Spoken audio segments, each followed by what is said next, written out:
Good day, everyone. My name is Therese Bates Ragay, and I am from Electronics and Communications Engineering. Today, I will be talking about my assigned topic, which is Chapter 2.5, and it is all about literature review. So, what is literature review? From the word literature, it is an academic writing that demonstrates the knowledge and understanding of that academic writing on a specific topic that is being placed into context. We know that it is mandatory that all research is grounded or based in the previous scientific and engineering knowledge. Therefore, before starting a research project, you have or a researcher must undertake a review of literature. Given the scholarly search engines we found on web, there's so many. It is not difficult to find a review of literature if you follow these steps. First is keyword searching. Of course, this is very relatable and understandable. You have to search keyword first. So if we search up on something that we don't know, we will first search the keyword, right? And then next, we have selection of relevant papers. You have to select papers that are relevant to your um, project, and then select informations that are necessary, and select papers that is directly connected to what you're going to propose or what is your topic or project all about.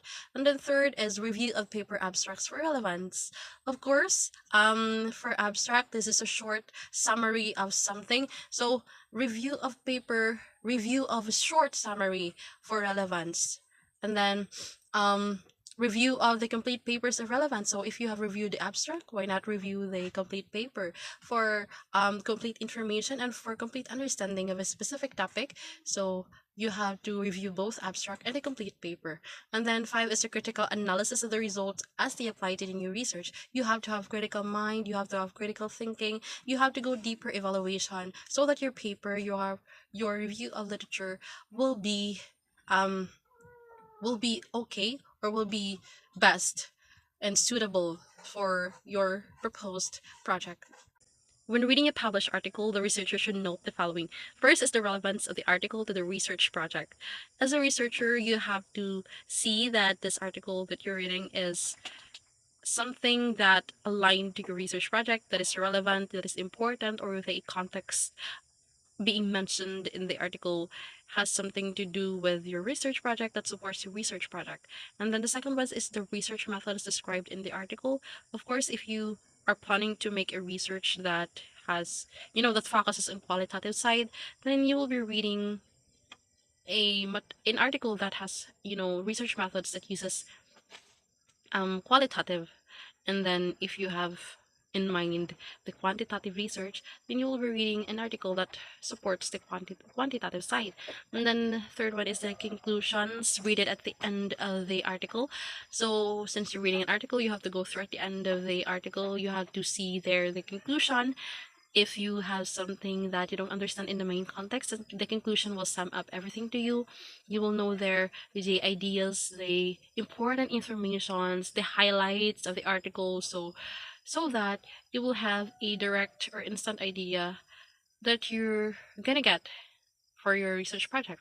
And then the last one is the relationship of the article to other publications. So if this article that you're reading is connected to other articles, it is better, because the more references is better, the more the better.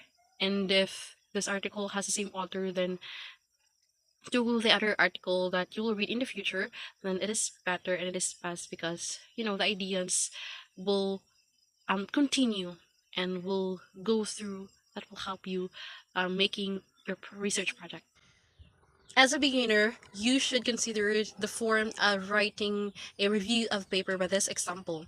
Written on the screen, authors et al. 2018 investigated the effect of XXX and YYY. The research methods ZZZ and AAA were used. They concluded that XXXX, so the variables used here, X, Y, Z, and A, are just gaps that must contain the relevant description of the paper.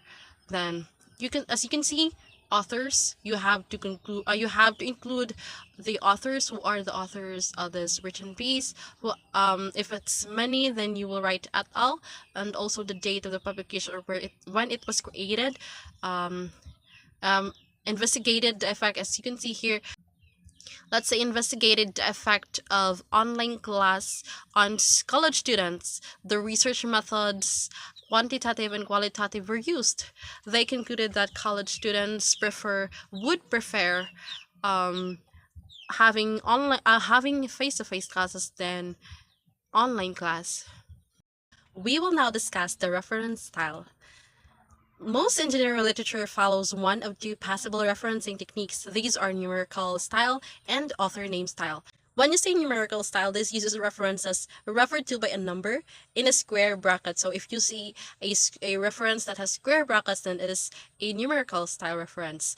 And then the numbers will appear sequentially through the paper. The references are listed sequentially also in the reference section at the end of the paper. You can see that.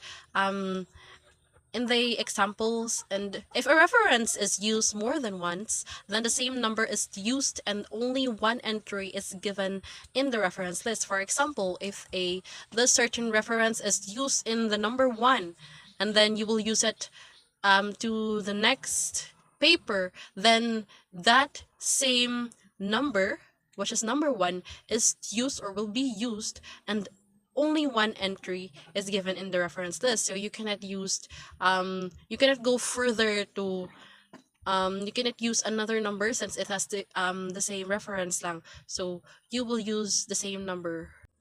The other reference style is author name style. This uses references in the main text as the first author's family name plus the date of publication. For example, Villegas 2001, we have Villegas as the first author's family name, and then date of publication is 2001. So that's how the author name style is, or that's what the author name reference style is. And then the reference section will list the authors alphabetically. So if the author names are being repeated, then it would be listed in order of the publication date. And if the same author has two publications with the same date, then they are referred to as year A and year B, or for example, the publication date is 2001, then it will be listed as 2001A and 2001B. To sum up everything, I mentioned finding the review of literature, reading a publisher article, writing a form of review of paper, and referencing styles. So, once again, literature review is an academic writing that demonstrates knowledge and understanding of a certain topic that is being placed into context. So, that would be all about my report. Thank you.